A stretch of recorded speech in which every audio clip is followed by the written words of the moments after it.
To start with, my sister-in-law Zara was an incredibly warm, generous person. She always greeted me with kindness and made me feel like I was a sister from the very first day I met her. Over the years, since we were both working ladies, we had gotten incredibly close with each other and spent our weekends shopping or going to lunch together. Zara was always a very fit person and took incredible care of her health. This is why, when she received the devastating news of her breast cancer diagnosis, it shook all of us deeply.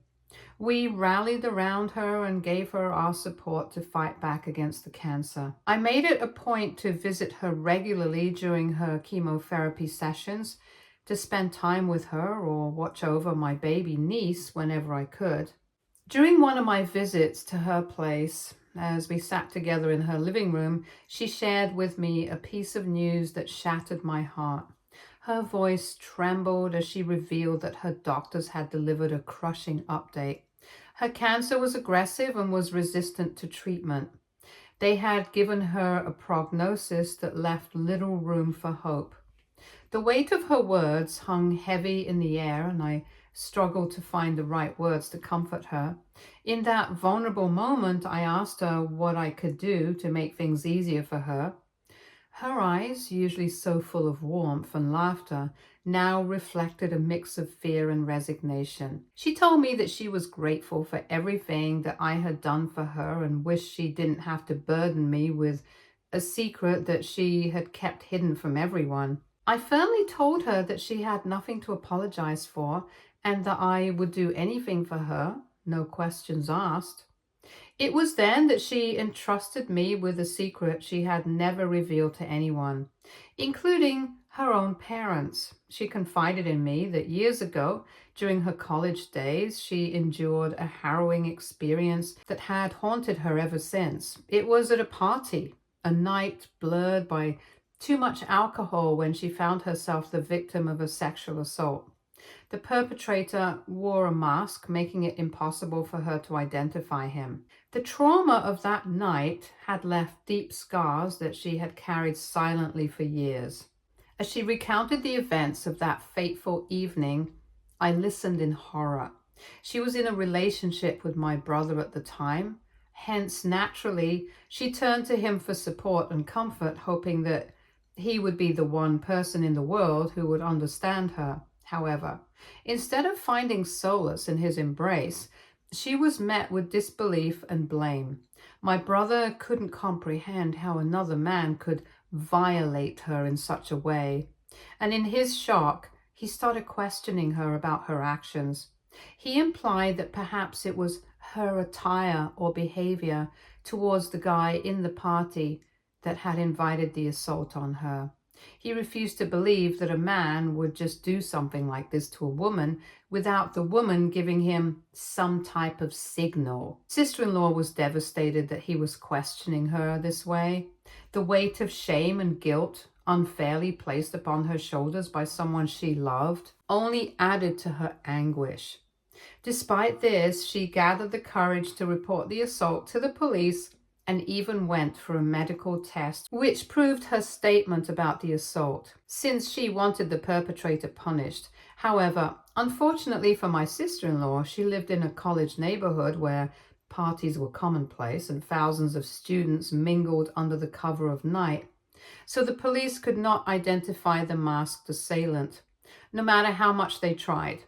It also did not help that none of the people present in the party came forward to testify for her. As a result, the investigation went nowhere and my sister-in-law never got her justice. At the time, her parents were alive, so they were the only ones who believed in her, and this is how she was able to overcome the deep shame of what had happened to her. According to sister-in-law, after months of talking to my brother about the incident, he eventually came around and apologized to her for his initial reaction. He admitted that he should have known better to trust her and promised that he would support her better from then on. Despite the strain in the relationship, sister-in-law didn't want to end things with him, so she decided to forgive him in the years that followed.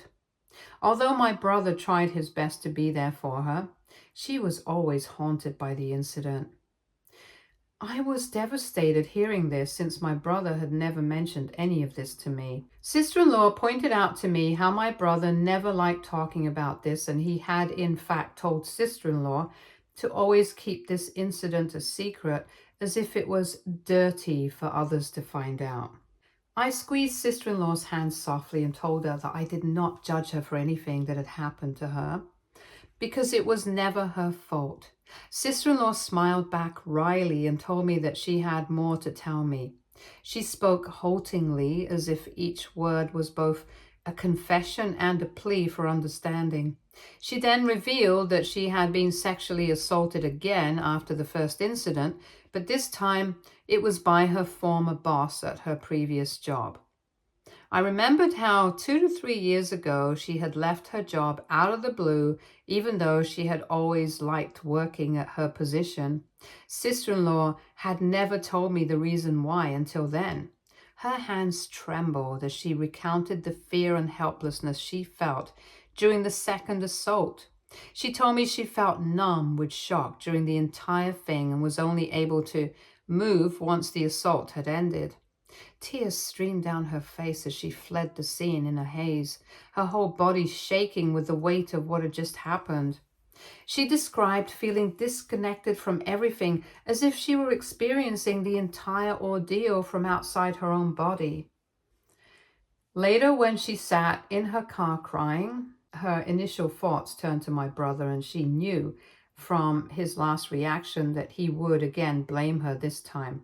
She told me how she felt that shame returning when she realized she had let yet another man violate her without her consent. She felt unclean and disgusted towards herself. This time, the trauma took a toll on her mental health because, unlike last time, she didn't have anyone to talk to anymore. Her parents had passed away and she was scared to open up to my brother.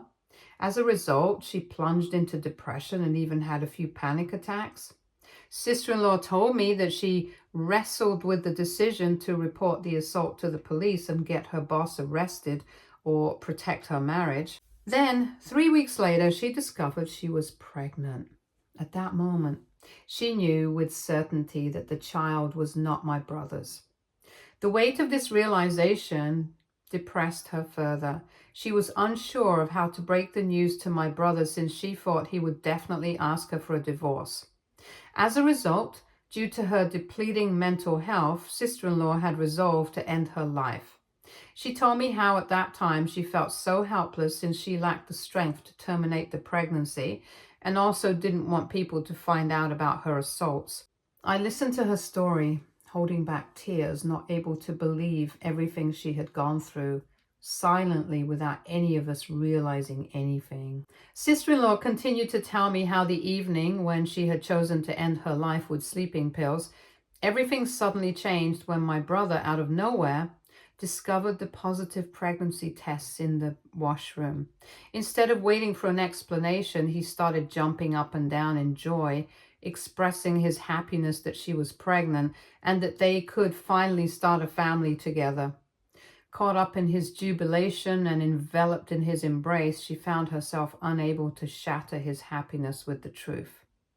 She later confided in me how ashamed she felt for not finding the courage to tell him the truth that day, or over the course of the last 2 years that the child was never his. Sister-in-law told me how every time she witnessed the tender moments between her daughter and my brother, her heart broke anew. Tears streamed down her face as she apologized to me for lying to my brother and everyone else, and even called herself a coward and a loser who didn't deserve such a wonderful family like ours. According to her, she felt getting cancer was God's way of punishing her for her lies. She told me she would be eventually confessing everything to my brother before she passed away. However, she wanted me to promise her something. It turns out that she wanted me to look after her daughter when she was gone. She held my hands as she begged me that since she didn't have any family members left, as both parents and grandparents were long gone, I was her only hope, who could potentially take care of her daughter if my brother didn't accept the child after finding out the entire truth.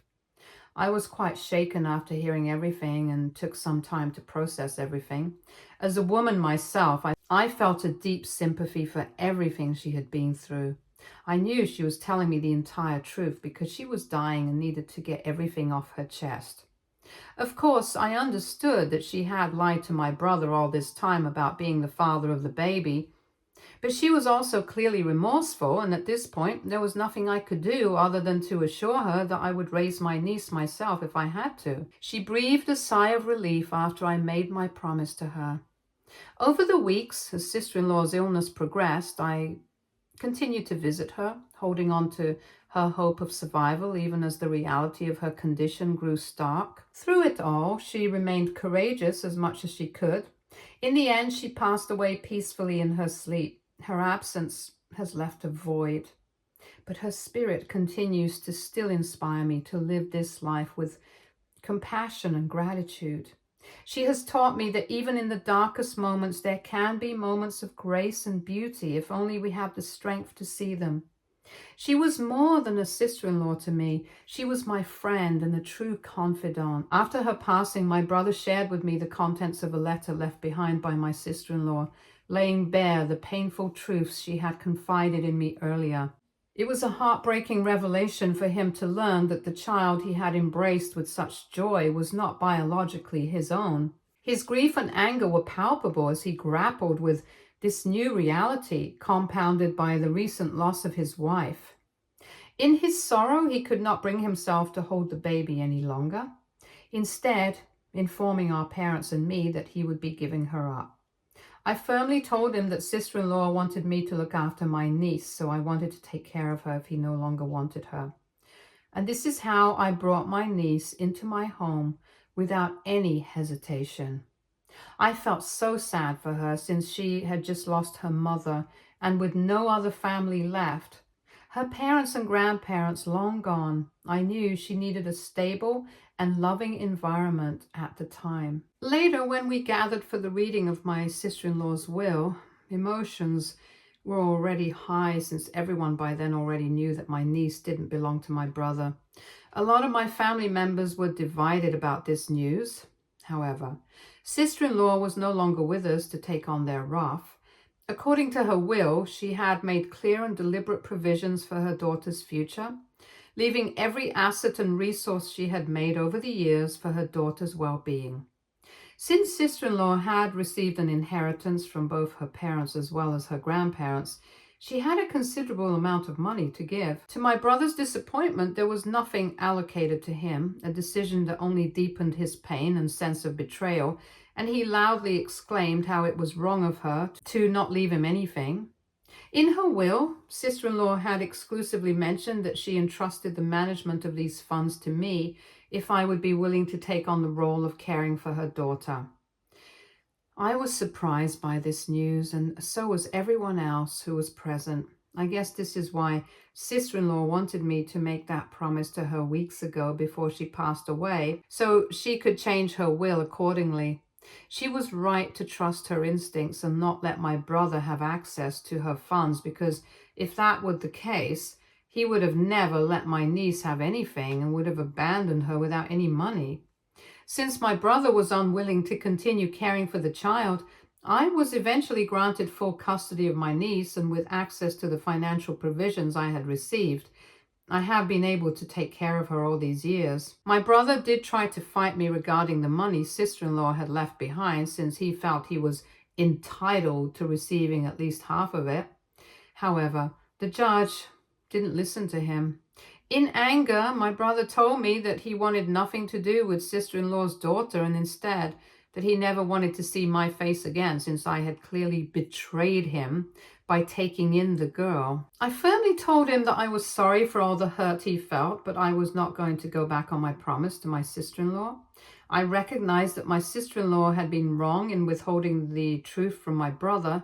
However, with her no longer with us, I firmly believed that the child should not bear any blame for her parents' actions. This is why my focus has always been entirely on providing a loving and stable environment for my niece, shielding her from the complexities of the past. Over the years, I've ensured that my niece has had everything she has wanted, using the funds left behind by my sister-in-law. I have also bought her a home using the same, which my niece will inherit fully when she comes of age. I've spared no effort in sending her to excellent schools and caring for her as if she were my own daughter. I have not been married and have dedicated my entire life to raising my niece. Despite my best efforts, my niece sometimes understandably has questions about her parents, particularly her dad. She misses my brother, but she also understands that under these circumstances, relationships cannot be forced. My decision to prioritize my niece's well-being has strained my relationship with the rest of my family. They've all chosen to sever ties with me and no longer invite me to any event as they believe that my actions are misguided and that I've chosen my niece over my own family. Even my own parents believe I should have given up my niece and have repeatedly told me how disappointed they are that I'm raising someone else's child who did nothing but lie to my brother. As you can imagine, the past years have been a difficult journey where I've had to navigate the rift between what I believe is right and the consequences of those decisions on my familial relationships. This year, as my niece approaches her 18th birthday, I feel a sense of fulfillment in preparing to transfer all her assets, including the house I've secured for her, as per sister-in-law's wishes. It's a milestone I've been preparing for a long time, and I feel like I have done everything I could until now to protect her, and she's now ready to make her own decisions. Just last week, out of nowhere, my brother contacted me telling me how he needed to talk to me about something very important. My heart skipped a beat, and I thought that perhaps he had seen the error in his ways and maybe he wanted to reconnect with me and my niece after all these years.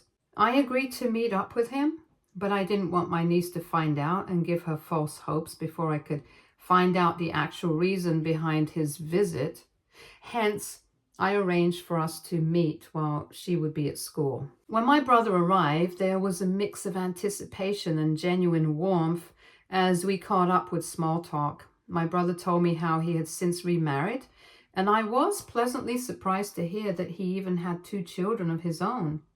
He showed me pictures of them, and his boys looked like a spitting image of him. I was a little hurt that he had not even invited me to his wedding, but I also understood that he did what he had to do after the way sister-in-law had betrayed him. During our conversation, I couldn't help but overflow with pride as I shared the achievements and progress my niece had made over the years.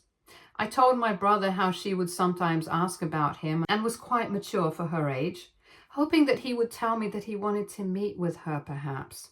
However, despite my eagerness to share these positive updates, he seemed least interested in my niece. He interrupted me, his tone shifting abruptly to one of seriousness, and told me that the reason he was in front of me was to not talk about my niece, but to ask for ownership of my niece's house. I stared at him wide-eyed as he went on to explain how he and his family had recently lost their home, and our parents had already loaned them a lot of money over the years so he could no longer go to them for any help. Since he knew that I had bought this house using sister-in-law's money, he felt it was only right for me and my niece to let him have this house to accommodate his big family while we could move out to a much smaller place. I asked him what made him think that he could even ask something like this.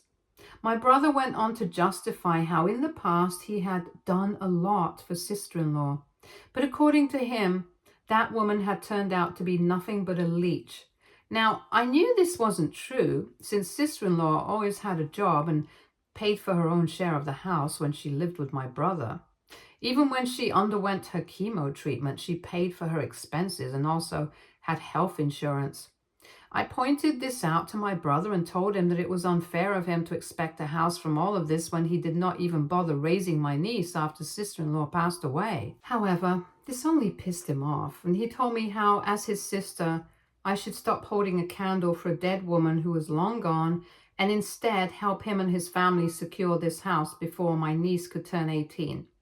He urged me to see things from his perspective for once and how this place was his rightful property anyway.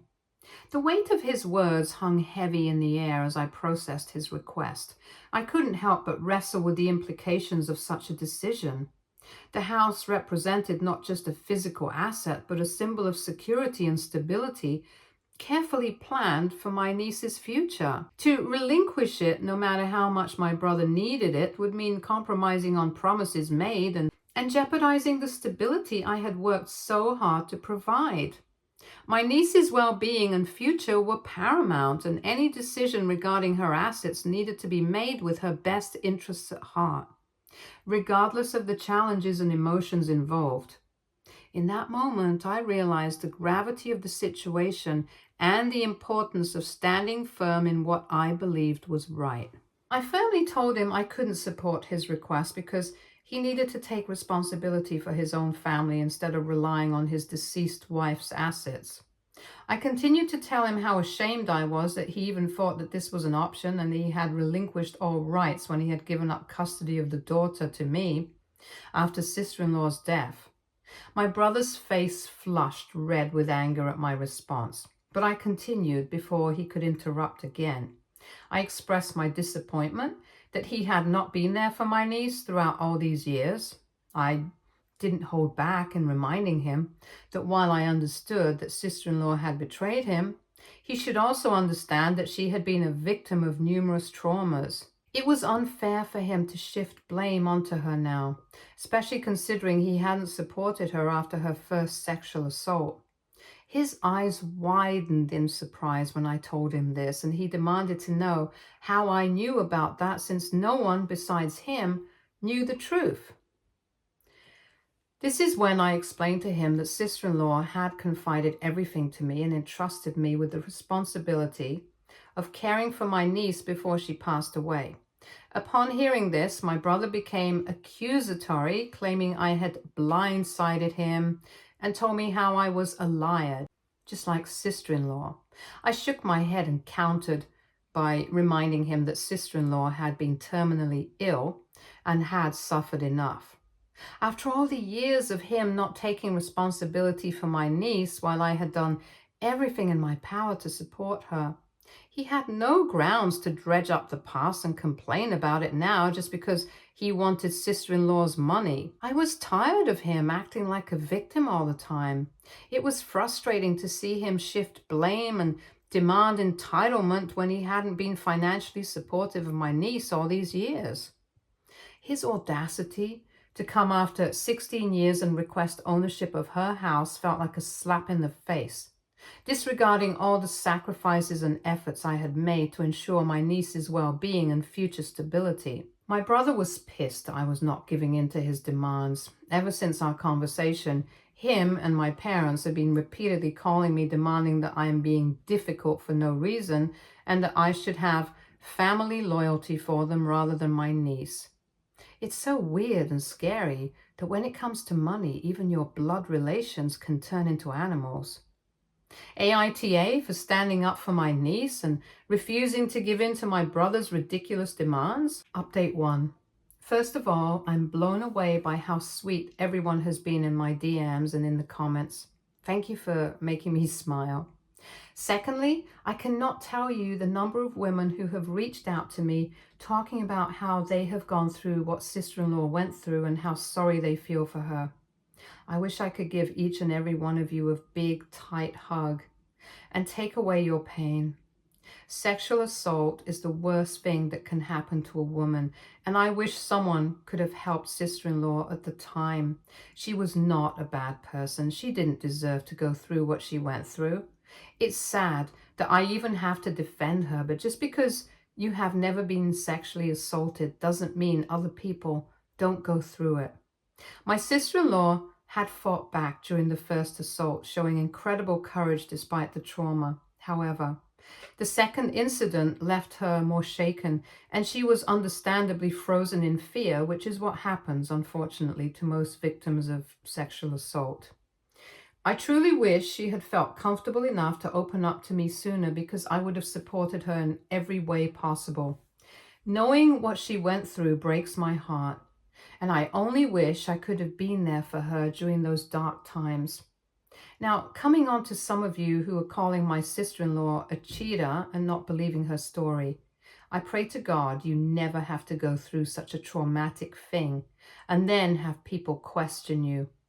If sister-in-law had truly had an affair, she could have asked me to contact the man for custody after her death. Additionally, if there had been an affair, the man would likely not have stayed silent for all these years. He would have definitely shown up for his daughter, especially knowing how much money sister-in-law had left behind for her daughter.